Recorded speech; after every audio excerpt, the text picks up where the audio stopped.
Today on Magic the Gathering for Advanced Players, it's You Make the Play. I'm Matt Sperling. Before we get to the You Make the Play scenarios, one from Pioneer, one from Modern, I want to take a quick trip into my 2019 pro season wrap-up.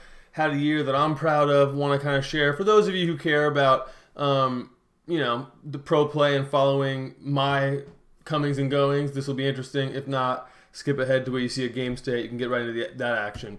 So this year I got my third Pro Tour Top 8 / Mythic Championship Top 8. There's been a rebranding. Next year it'll be Players Tour. We'll figure out what all that means next year. But I've got my third Top 8. Pretty proud of that. That happened in the second term of the year, Mythic Championship 2 in London. I made the Team Series Finals as a replacement on Team Ultimate Guard Pro Team. That Finals is going to play out in January, I believe. So stay tuned for the details on that. You can watch us play against, I think it's Haruri Latin that made the finals. So we're playing first place, 17,500 per player, US. Second place, 8,500. So I got a nice guarantee coming from that. I made the Rivals League, which is the new league just underneath the MPL. The MPL is going to go to, I think, 24 players. Below that is a Rivals League that's maybe initially 32 players, then 48. I forget the exact numbers, but I'm stoked to have locked that up as one of the 8 tabletop top points earners. So that guarantees for the first half of next year $15,000 in appearance fees in addition to prizes.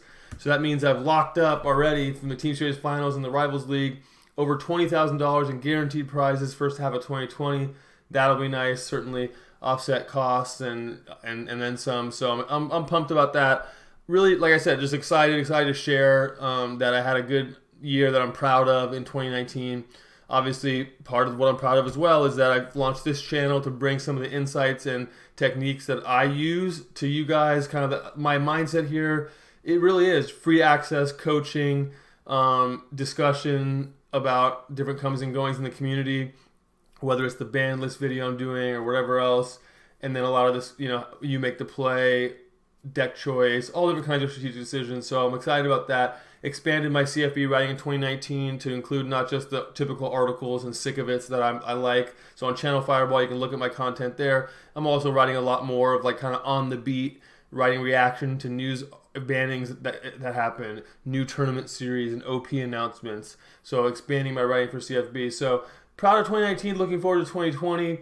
Hope you subscribe to this channel. You'll get to follow along with me in 2020, both with the content and with what's happening on the Pro Tour. All right, let's dive into You Make the Play. This is a warm-up. This is in Pioneer. I'm playing this mono black control deck I tried.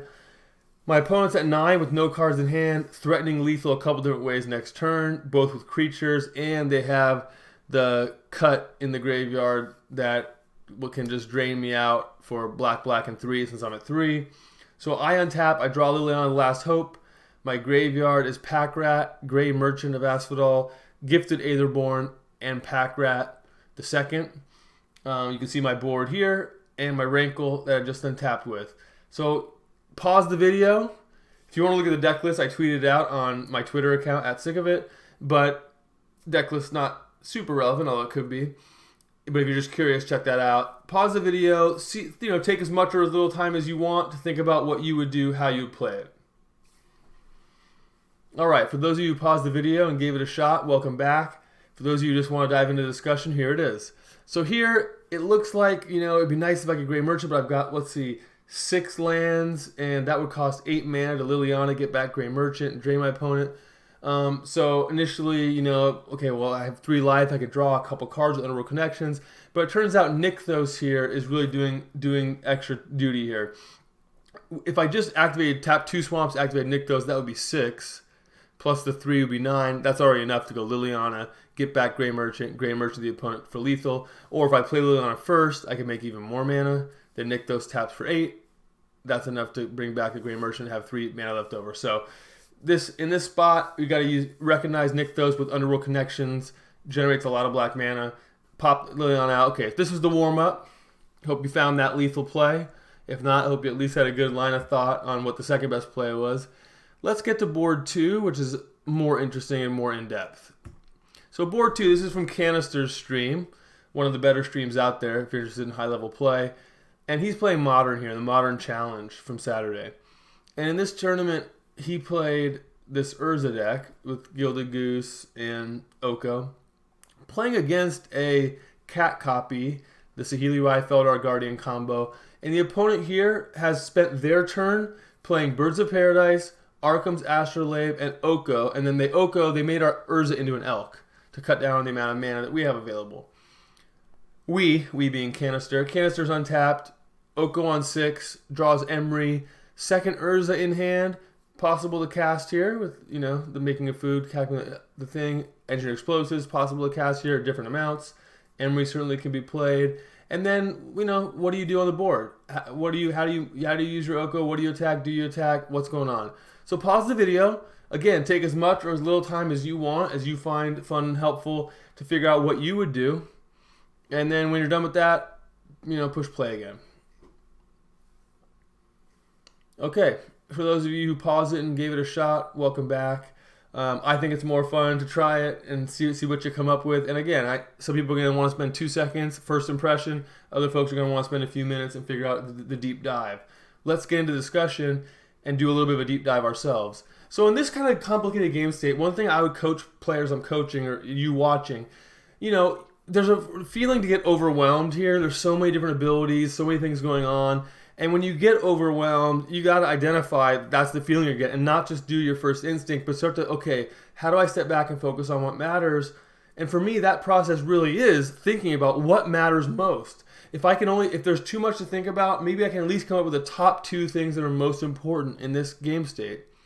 For me here, number 1 against the cat combo deck, number 1 has to be how safe am I from the combo. This Pithing Needle is on Saheeli Rai. And that's important because, the opponent has a cat out. Obviously, they're only one piece away, but the needle's there. But now that they've played Oko, if I just don't do anything meaningful, they could easily untap Oko, Elk the Pithing Needle, delete that text box, play Saheeli Rai, and I'm dead. So I think priority 1 is thinking about how to keep my opponent off of that. Other things that are happening include my opponent's life total is potentially relevant, Oko's loyalty on the other side of the board, my Oko. Those are certainly relevant. But if I'm thinking about how to stop that combo, let's think about that for a moment. Can I attack that Oko for lethal? Well, not really. Through 2 blockers, there's no way to guarantee. If I Elk something, then there's still 3 blockers for attackers. If I Elk something on my side and attack with all 4 of those threats, something like Explosives for 1 would take out birds but take out my attacker. That wouldn't help. If I put Explosives out there for 3, that I don't have 2 mana left over to activate that, stop the opponent on my opponent's turn, so Explosives doesn't get them off the combo. If I Elk the Feldar Guardian, that doesn't help because when Saheeli Rai copies the Feldar Guardian, it doesn't care. It's going to copy the printed text, not the Elk, so that won't help. So really, Oko's -5 is probably the best way to protect myself from the simple combo of Oko your needle, play Saheeli Rai. So I think I would land on part of this turn being Oko -5, give my opponent an artifact or a creature, and take control of that Feldar Guardian. Which artifact or creature do I give? Well, I should quickly identify here that Arkham's Astrolabe is pretty irrelevant for my opponent and for me, so I just give my opponent a second Astrolabe. I've got plenty of mana. Even if I wanted to make 4 different colors of mana, I could with my Goose, my Opal, my Island, my Reading Pool. So give them an Arcolabe, take their Feldar Guardian. Now, I've used my Oko, but I still have 3 attackers. It's a highly relevant question. Do I attack my opponent who's at 12 or their Oko? Oftentimes, an opponent that you can knock down to single-digit life total is oftentimes better to attack than an Oko. But here, we need to force our opponent to block with the Birds of Paradise if we can. Because an opponent who untaps with this much mana can just Oko, let's say we attack our opponent, they could just take 10 or 11, depending on if we keep Goose up, go to 1, untap, they could go, Oko, blank your needle, play Feldar Guardian, use that to untap a land, the Feldar Guardian, and then tap my Birds of Paradise and drop Saheeli Rai.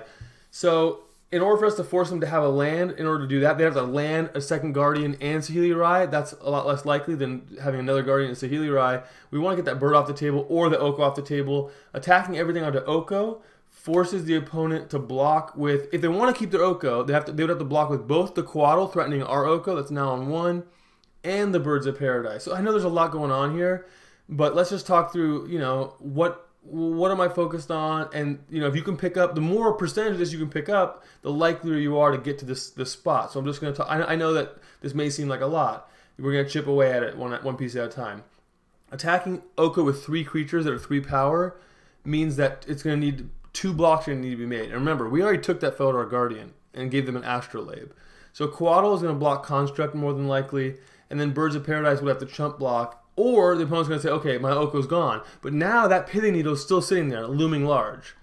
Even though, yes, they would have mana for something like, I don't know, Teferi, bounce the Feldar Guardian you stole, replay Feldar Guardian, blink the Teferi, bounce the Needle. That all sounds nice, but now they've spent too much mana they can't see Rai, and that really is that's the knife's edge right there. Do they have enough mana to get us off our Needle, to get a new Feldar Guardian to play, and a Saheeli Rai? And our best way of preventing that is attacking Oko with everything, not the opponent. A slightly different situation, I would actually attack the opponent, get them down to where they can't spend a bunch more turns catching back up. Okay, so we've attacked Oko, we'll see what happens. Post-combat, we can engineer explosives for 3. So to get some insurance for future turns. I actually don't like that quite as much as playing Emery for 1 and then leaving up the ability to make a food with the goose. The food with the goose is valuable because it's another thing we can animate to attack with the Oko. We can also get a mana out of that with goose, which is great if we want to get Urza back on the battlefield and make a bunch of blue mana, or if we want to get explosives down for 3 or 4 even. That extra mana is important. So for those reasons, I think the play is -5 Oko, switch Astrolabe for Guardian. Attack my 3 creatures that have a power and aren't summoning sick to Oko, to likely induce either a block or to get Oko off the battlefield. Post-combat, play Emery for 1, and then leave up the 2 mana, say go, and with the intent of making a food end step with the goose. Not the only play out there, but that's the play I'd make, and I hope that walking through that kind of lets you focus. Again, when you're starting from square one, think about what matters most. Okay, if keeping them off the combo matters most, if that's the number one goal, then we can start from there and start to construct a game plan that's aimed at that. And even though we're not thinking about all the different contingencies, we can quickly identify, okay, engine explosives won't work. Playing a second Urza won't get us there because that doesn't stop the opponent from what they're doing. Walk down that path, and I think you can get to a similar spot. All right. Hopefully that was helpful. If you want to, talk through more of these kinds of things, there's actually more videos of You Make the Play on the channel in the archives on the Magic the Gathering for Advanced Players playlist, and there's more to come. So subscribe if you want to get access to that content. Appreciate the support.